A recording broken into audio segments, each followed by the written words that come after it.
Hello, everybody. This is Rick Manning, President of Americans for Limited Government. We are pleased to bring you direct from Washington, D.C. for us, Oklahoma City for him, Senator James Lankford, who earlier this week had a press conference with a number of other senators really urging President Biden to start negotiating and let's get this debt ceiling problem fixed. Let's get on the path to fiscal sanity. Senator Lankford, thank you very much for joining us today. Glad to be able to join you, and thanks for what you're doing. Continue to put a spotlight on the fiscal issues of our nation. This is Really not new for appreciate you. what you're doing. Staying on it. Yeah, I really appreciate what you're doing because I think a lot of people were very concerned that the Senate seemed to be sitting on the sidelines, and and leaving it up to the House with a 5-vote majority to try to carry the ball, which is a big burden. And your press conference, along with how many other senators were in the press conference? I think that we had about 16 or so that were total Wow. in there. Rick Scott was the point person in pulling everybody to be able to gather on it. Rick Scott from Florida, and it was a really great group, and we had a pretty diverse area of our conference together. Pretty fantastic to send a clear message to President Biden that it's time to start getting on the stick and getting serious about the debt ceiling negotiation and stop clinging to the idea that they were going to be able to just kick the can down the road at a time we're in fiscal dire straits. Tell me, with the press conference, what's the main thing that you wanted to emphasize to President Biden and to Kevin McCarthy, for that matter, in terms of where the Senate stands and how you guys are going to proceed? So here's been the game plan of Biden all along, and Schumer and multiple other folks has been try to draw the Senate in. The press catches us every day in the hallway and says that the House is talking about this particular proposal. What do you think about that? Would you support that? Would you not? The whole goal is to come in and say, no, that you oppose something in the House. We've been very clear in the Senate on this. And this is a strange area where Schumer and McConnell both agree on it. They both said, hey, the path to resolving this is not going to be in the Senate. We're trying not to get in the middle of the negotiations as the White House wants us to. They don't want to negotiate with Kevin McCarthy. What they want to try to negotiate with the Senate. And we've said, nope, we've got a key negotiator. It's McCarthy. And they've got a key negotiator. It's the White House. And they need to get to work on it. So we've spent a lot of time supporting what the House actually did. There's been a lot of behind the scenes conversations between senators and House members, being able to encourage and get them to take the lead on it. But at the end of the day, the real problem with the debt ceiling issue is 90 days that the president has not even talked to Kevin McCarthy about anything on debt. And then when Janet Yellen steps up this week and says, okay, the new X date is June the 1st, the president's response was, okay, well, let's get together next week and talk about it. He's just been delayed to talk about it, thinking he can run everything out. And that's just not going to be true. We have a serious debt issue. This needs a serious conversation to change the direction of the path of our spending. Yeah, I don't know if you remember, but when he was vice president, he was the lead negotiator for the Obama administration on debt ceiling. He knows what this is about. And the fact of the matter is, the deal that they cut with John Boehner back in 2011 actually led to sequestration, led to a whole series of things that were actually very good in terms of limiting the growth of government. Why is Biden so obstructionist in terms of not doing the same type of thing with this Congress? Well, he's hoping that no one has access to the internet and can actually go back and figure out what actually happened. Explain Google to him yet, huh? Well, when he was vice president, you're right. He was the lead negotiator, not only in 2011, but in 2009 in that debt ceiling. So this whole conversation about he doesn't negotiate on the debt ceiling, it was like you were literally the lead negotiator. He also says you always have to pass a clean debt ceiling. You have to actually do that. When he was Senator Biden, 10 times he voted against debt ceiling increases if it was a Republican in the White House. So again, this is bizarre for him to try to assume that everyone can't go back and look at the basic history on this. The real fact of the matter is there have been lots of times that he's voted for or supported or even negotiated an approach around a debt ceiling. We're the only country in the world that has a debt ceiling like this one. The reason we still have it around is because it forces Congress to have to negotiate on debt. It makes us slow down at that moment and say, before we increase the debt again, we need to talk about how we got here and how we can turn this around. So it's a good thing to do. You can't just ignore it. That's the purpose that we actually have it, is so we will talk about it. Yeah, well, imagine Congress talking about things and the president talking about things that actually matter to the fiscal health of the country. I guess shiny objects are, we need to chase some more shiny objects. I'm going to give you a little fact that you may not know, but when Joe Biden became a U.S. Senator in 1983, in 1973, the national debt was $458 billion. $458 billion. By the end of 2033, he is projecting that our national debt will be $50 trillion if we do nothing. Can we afford to do nothing? Isn't this crazy? Yeah, this is crazy. And here's the interesting thing to me. By the way, and when he first came into the Senate, I was 5 years old, but that's a whole different issue. We can talk about it at a different time. But the bigger issue here is everyone knows that there's waste in government. And what Biden is trying to say is government's totally efficient. There's nowhere we can cut. No one believes that. And so he just sticks with you don't negotiate around debt ceilings. That's also not believable because even he has negotiated around debt ceilings. End of the day, everyone feels that everyone may have different answers for what they want to do in spending, but everyone gets this. We're overspending right now. We've got to slow it down. So that means Congress and the White House should be debating and talking about what are we going to do to change direction. That's the nature of our republic. Let's actually talk this out, but let's not just ignore the facts that everyone sees. One of the other aspects of this is how much money we pay in interest payments on the debt. And I know you're acutely aware of this problem, but our interest payment on our debt payments right now are in the between $600 and $700 billion a year. With interest rates higher, those debt payments are going up through the ceiling without doing anything. Just if we flatlined our spending, those interest payments are going up. It's somewhat astonishing that this president would have a budget that says in 10 years we'll be spending about $1.4 trillion in interest payments on the debt alone. I don't know how anybody who has a household can understand the problem that raised when just keeping the credit card even ends up being a massive part of your overall spending for your household budget. It's how do we deal with this?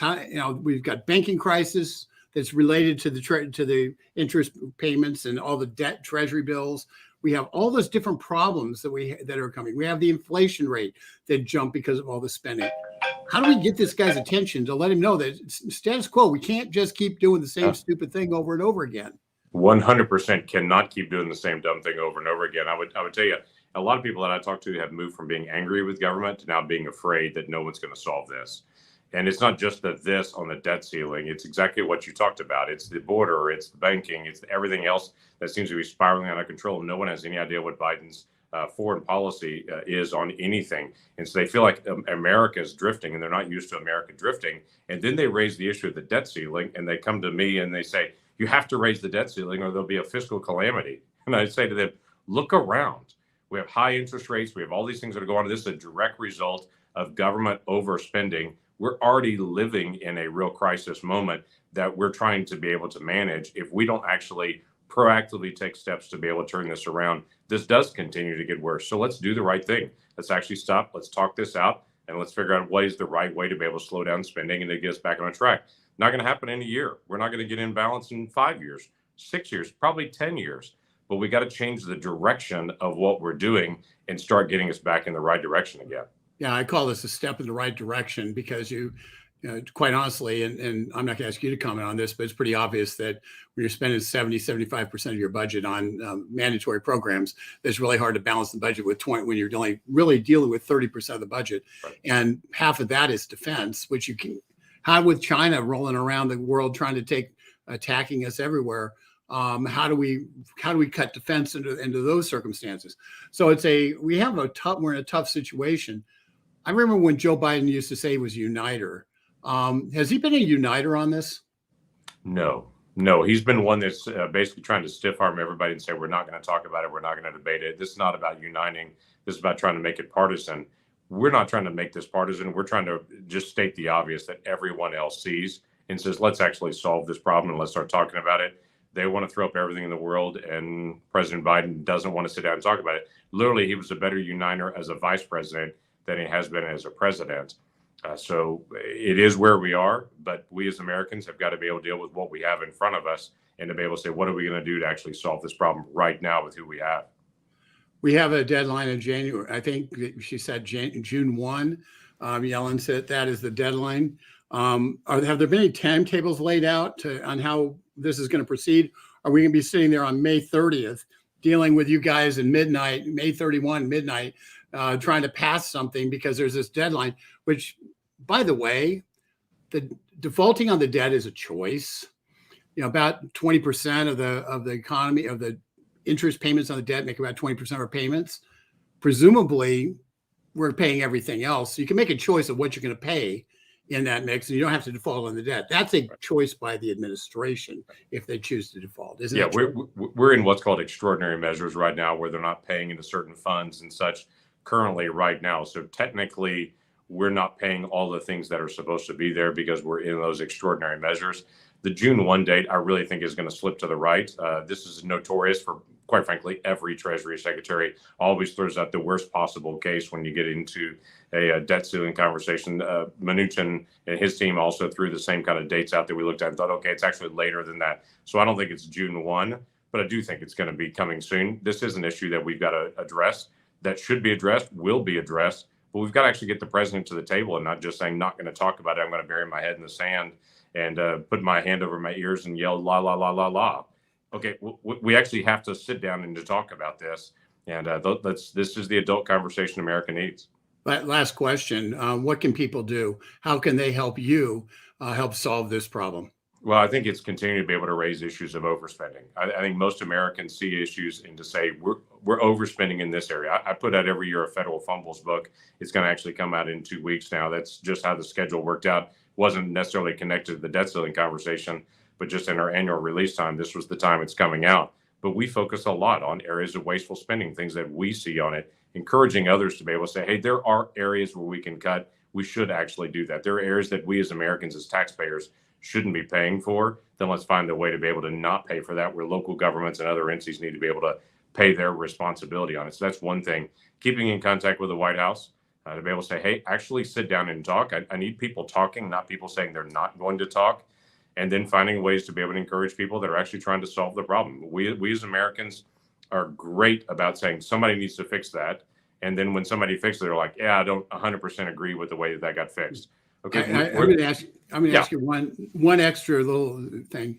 And looking at the House bill that passed, there's like $27 billion in rescissions that are just basically unspent COVID funds after the emergency is over, saying we're not going to spend that money anymore. Right. And that's, while 27 billion was a lot of money when Joe Biden came into office in 1973, it seems like it's a small amount of money in today's world, but it's a step. And every single bit of money that we take away from spending is money they don't spend downstream.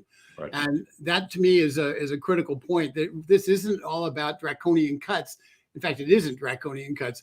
It's trying to get us back on the pathway that we actually were on before COVID. 2011. Yep. 2011, 2012. And again, the House is talking about not going back to 4 or 5 years ago budget. They're talking about it going back to last year's budget and to say, we just don't grow at the same rate. Let's slow down our rate of growth. And everyone's just screaming and saying that would be absolutely terrible. Listen, we have to take some steps in this. Let's take some basic steps. In 2011, 2012, as you mentioned, when the Budget Control Act was done, we literally reduced spending in real dollars for 2 years in a row. That's the first time that happened since the 1950s. Okay, let's take some steps to be able to turn things around. We've shown we can do that. Let's find a way to do it.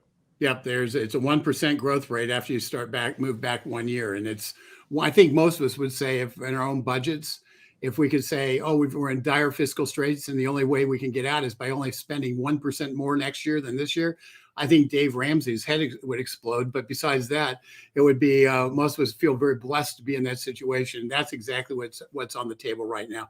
I appreciate your spending the time with us today, Senator. I'm going to go and spend a little time going through some of the numbers for people. But is there any final remarks you'd like to make and about what's going on and how we can all, and how Americans for Limited Government and others can join and grab an oar and help you out and make sure that we move the nation forward? Yes, spread the message, encourage people just in a basic conversation, say, don't you think we should do something to slow down spending, and just getting that dialogue. We lose track of the fact that we really are still we the people. There is this perception that Washington, D.C. doesn't hear everyone. That's just not true. Washington, D.C. kind of picks up the emotion of the nation. And when the nation has been apathetic about debt, and there have been seasons in the last 10 years, it seems to be everyone's apathetic about debt, then government ignores it. But when everyone starts to focus on it, government pays attention and says, okay, we need to do something. So do that. I'm a person of faith. I encourage people to be able to pray for their leaders, pray for breakthrough moments that need to occur for the health and the benefit of the entire nation. Perfect message the day after National Day of Prayer. Thank you very much for sharing that, reminding us of the importance that we are all under one Creator, one God, indivisible, and we need to pray for the blessings that for this country. And it's just a continuing message of hope that's provided through Jesus Christ that, quite honestly, isn't provided anywhere else. So thank you very much for your time, Senator, and we will talk again.